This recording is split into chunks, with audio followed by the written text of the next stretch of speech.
When it comes to storytelling, I believe it's easier to tell an interesting and cohesive tale when the writer knows where they're going.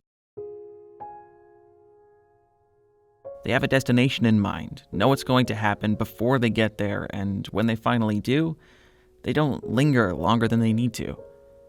I personally find that this setup usually makes for a better written and more enjoyable story.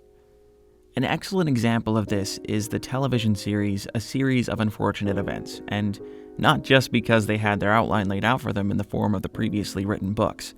From the beginning, the writers of the show knew the story they wanted to tell. The Baudelaire orphans are on the run from the evil Count Olaf and are going to run from guardian to guardian until they eventually defeat him once and for all.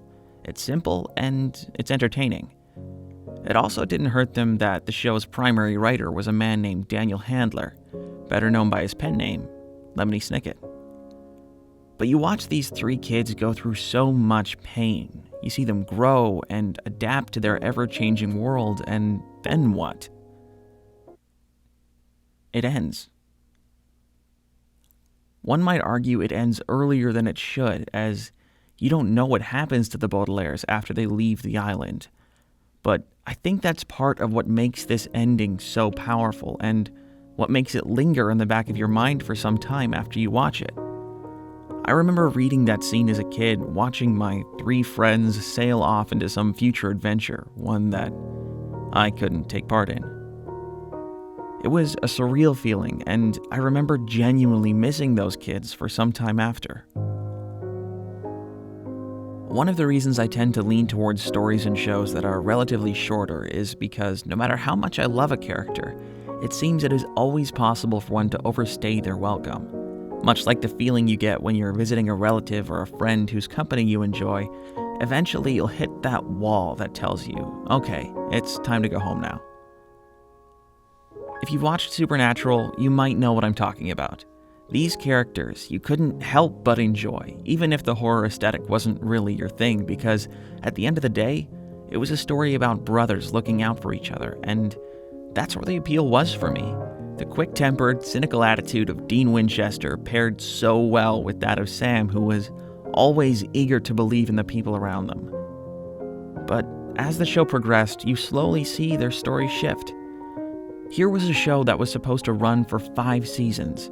There was a story in mind for these characters, and that story was wrapped up nicely with the end of the 5th season. But, like a familiar rabbit friend, the show kept going. And going. And going.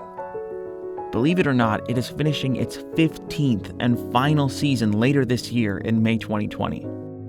I'm not here to point out the flaws of Supernatural, though there are many, but it does serve as a good example of what I do want to talk about.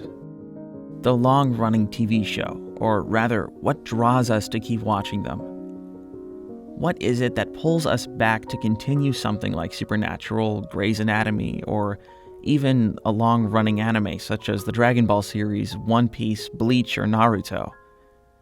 You could say it was just familiarity. People know these characters and have fallen into habits of watching them, not seeking out new things, but I don't think that gives people enough credit. Because when you talk to someone who likes these shows, what I found is they will be the first to acknowledge the flaws of their particular show. There are people, when talking about One Piece, a show about a young pirate who dreams of becoming the Pirate King, that have told me not to bother with entire story arcs because they're either too slow, poorly written, or just boring. That's 40 episodes at a time they think just isn't worth watching. This is clearly an extreme case, but a case I'm using to make a point. Why would someone who says they love or even just like a show stand by it when it stops being what it sold them on when it started? I've thought about this for a long time, and in the end, I couldn't find a reason other than the one that was staring me in the face. People. Everyone wants to connect with others. It doesn't matter if you're an introvert or an extrovert, we all want to have friends.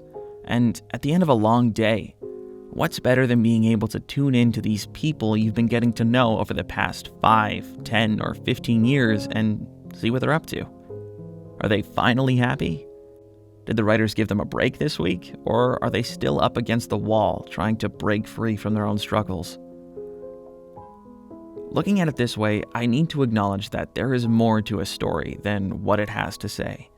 That is a big part of it and probably always will be for me, but I'm just one person.